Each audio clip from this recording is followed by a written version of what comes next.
So therefore, it is a pleasure to welcome you. Është kënaqësi të mirëpres. And from one Secretary General to another, welcome to NATO. Nga njëri sekretari i përgjithshëm tek tjetri, mirë se erdhe në NATO. Thank you very much, and it's great to be here. I cannot wait to get to work. Mezi pres të vazhdoj punën, është kënaqësi që jam këtu, thot Mark, faleminderit shumë për misinë gjatë gjithë këtyre viteve. In Lisbon in 2010 at the NATO summit, we were both prime ministers then, and we continued to work on security issues ever since. Mirë, duke qenë se Stoltenberg ka qenë edhe sekretari, ka qenë dhe kryeministri i Norvegjisë, thot për një kohë të gjatë kemi qenë së bashku dhe si kryeministra duke dëgjuar dhe unë kam qenë më pas aty duke dëgjuar ty si sekretari i përgjithshëm i NATO-s. NATO tani është më e madhe, është më e fortë, më e bashkuar. Dhe për mua është një nder i madh që të pasoj ju si sekretari i përgjithshëm i NATO-s. Ne besojmë transatlantic bond is the foundation of our alliance, and I can assure you I will do my utmost to ensure that it will stay rock solid. Do të garantoj se do bëj gjithçka që NATO të vazhdojë të qëndrojë si një shkëmb i fortë. We have to make sure that Ukraine prevails as a sovereign, independent, democratic nation. Of course, our të njëjtin angazhim shpreh dhe Mark Rutte sa i përket Ukrainës për të ndihmuar dhe mbështetur Ukrainën në mbrojtjen e saj dhe në fitoren ndaj Rusisë. And then, of course, you were the one building all those alliances all around the globe, NATO's partnerships. And they have to go wider and deeper, given all the insecurities in the world.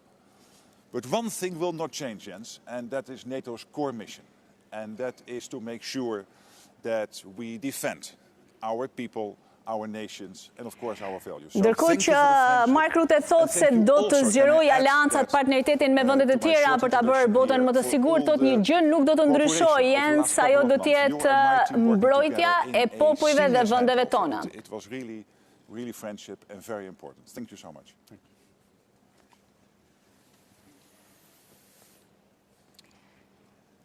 I think there are times for a couple of questions. Okay? Mirë, ka edhe pyetje në këtë moment, është ky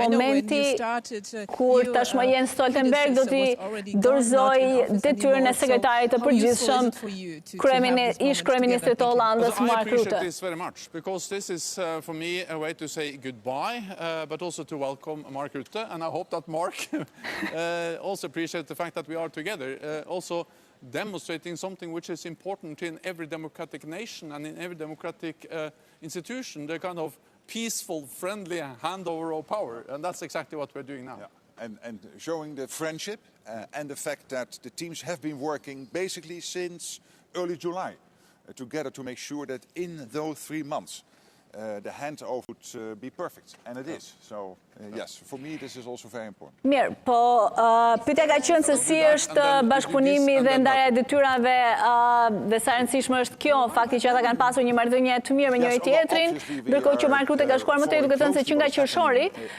që nga Korriku, kur ai u zgjodha dhe sekretari i përgjithshëm, ekipet kanë punuar në mënyrë që gjithçka të jetë e gati dhe e përgatitur për këtë moment kur Mark Rutte do të marrë edhe postin e sekretarit përgjithshëm.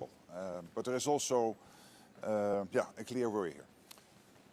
Yes, could you also answer the same question, because that was my question as well, the recent developments in Lebanon?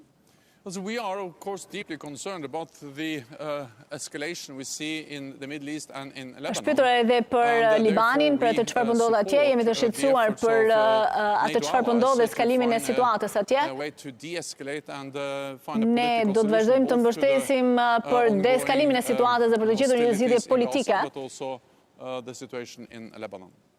Then I think we can do that one, and then that's the last one. Secretary General, what will be your absolute top priority on day one? Kush do të jetë prioriteti kryesor i Mark Rutte në ditën e parë? Janë 3, thot Mark Rutte, është e vështirë për t'i ndarë Ukraina në krye të listës.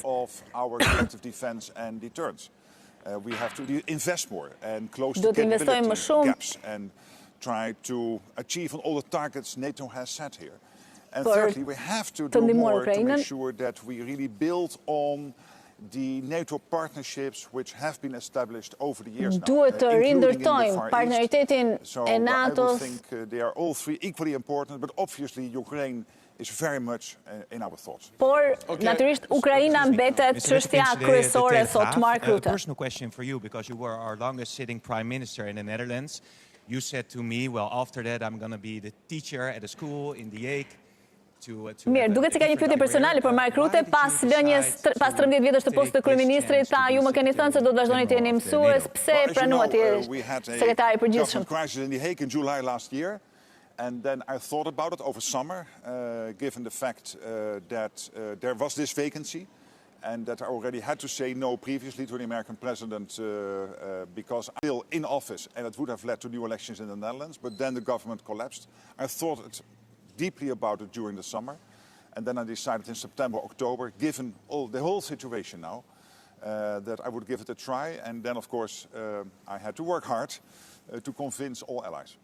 Then one last question to Politike, and then Mark Rutte po thotë se këtë gjë e bëri pas situatës që ndodhi në qeverinë e tij, nuk mund t'i thojë ajo Shtetet Bashkuara të Amerikës, thot Mark Rutte, pastaj thot kanë punuar shumë thot për të sjellë të gjithë vendet anëtare të NATO-s në konsensus për emrin e tij, dihet se sekretari i përgjithshëm i NATO-s duhet të gëzojë konsensusin e të gjitha vendeve anëtare përpara se të marrë postin e sekretarit të zgjidhur në postin e sekretarit të përgjithshëm.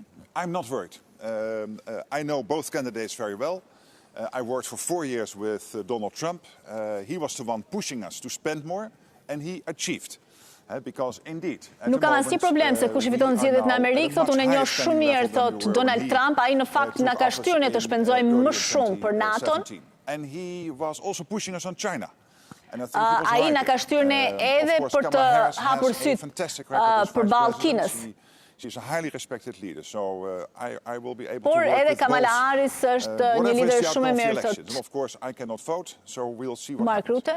Thank you. Kështu që nuk kam asnjë problem thot Rutte se kush do të jetë presidenti i ardhshëm i Shteteve të Bashkuara të Amerikës.